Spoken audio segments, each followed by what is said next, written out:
Zbirka priča o grehu. Priča 6.9. Pismo svetog vladike Nikolaja Bravaru Josi T.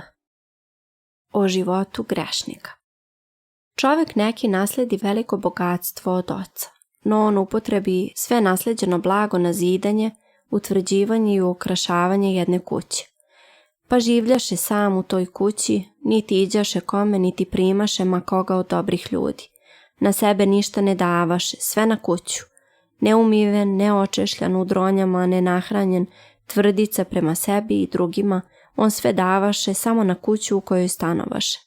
Godinama susedi njegovi nisu mogli vidjeti lice njegovo, a kuća mu beše spolja tako ukrašena da je svak od stranaca i mimo prolaznika morao uzviknuti od divljenja.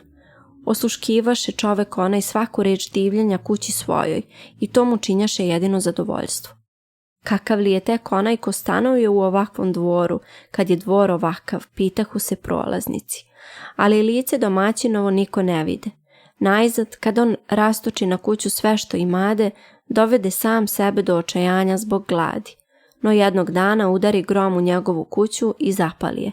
I kuća izgore u plamenu, a čovek onaj jedva se spase na ulicu. Videvši ga narod u gradu, uplaši se od njega, jer beše kao strašilo, crn, suv, dronjav, nečist, i svak bežaše od njega kao od čudovišta.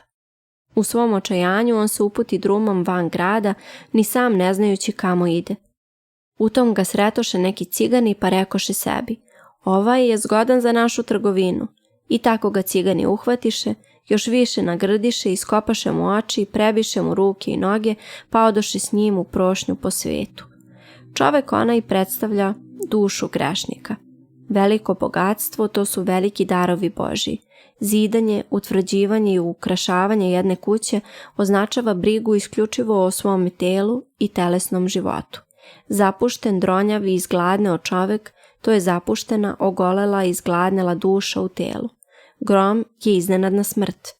Ljudi u gradu, koji se odvraćaju od onoga čoveka kao od čudovišta, angeli su Božji, koji se odvraćaju od gadne duše grešničke. Cigani označavaju crne demone koji vole i hvataju sebi slične.